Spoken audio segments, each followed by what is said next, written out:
NCP না, বৈষম্য বিরোধী ছাত্র আন্দোলনে যারা নেতৃত্ব দিয়েছেন তাদের উপরে কিন্তু আমার অনেক বেশি আশা আকাঙ্ক্ষা ছিল, দেশবাসীরও ছিল। কিন্তু ওনারা যখন সরকারে যোগদান করেছেন তারপর থেকে কিন্তু ওনাদের দায়িত্ব বেশি, এই কথাটা আর বলতে পারি না, কারণ দায়িত্ববোধটাই জন্মায়নি। যে আমার আপু যে কথাটা বললেন যে ওনারা বয়স্ক, ওনারা অমুক, ওনাদের কাছ থেকে এই যে প্রোটোটাইপ কথাবার্তাগুলো মনে করেন আপনার একই জিনিস, গদবাধা কথাবার্তা। আবার ওনারা যে কথাগুলো বলেন খুব সুন্দর গুছিয়ে বলেন, খুব সস্তা জনপ্রিয়তা পাওয়ার মতো কথাগুলো। নতুন বন্দোবস্তের কথা বলেন, সব কিছু বলেন। বন্দোবস্তের কথা যদি বলেন, আপনি 2016 সালে বেগম খালেদা জিয়া ভিশন 2030 ডিক্লেয়ার করেছিলেন।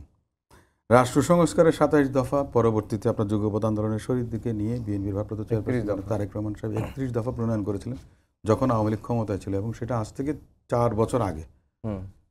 মাঝখান থেকে এসে ঐকমত্য কমিশন, এই সংস্কারের কথাগুলো বললেন। এই যে আমার আপু যে কথাগুলো বললেন যে কেমন হবে নির্বাচনটা, প্রতিষ্ঠানগুলো কিভাবে কাজ করবে, আমরা এই কথাগুলো হাজার হাজার লক্ষ লক্ষ দিন বলেছি। আওয়ামী লীগের সময় বলেছি যে নির্বাচন কমিশন, পুলিশ প্রশাসন বলেন, জনপ্রশাসন বলেন, এগুলিকে সম্পূর্ণরূপে, এটা তো এক্সিকিউটিভ, রাষ্ট্রের যে 3টা অঙ্গ আছে, লেজিসলেচার, জুডিশিয়ারি অ্যান্ড এক্সিকিউটিভ, প্রত্যেকটার ইন্ডিপেন্ডেন্সটা থাকতে হবে।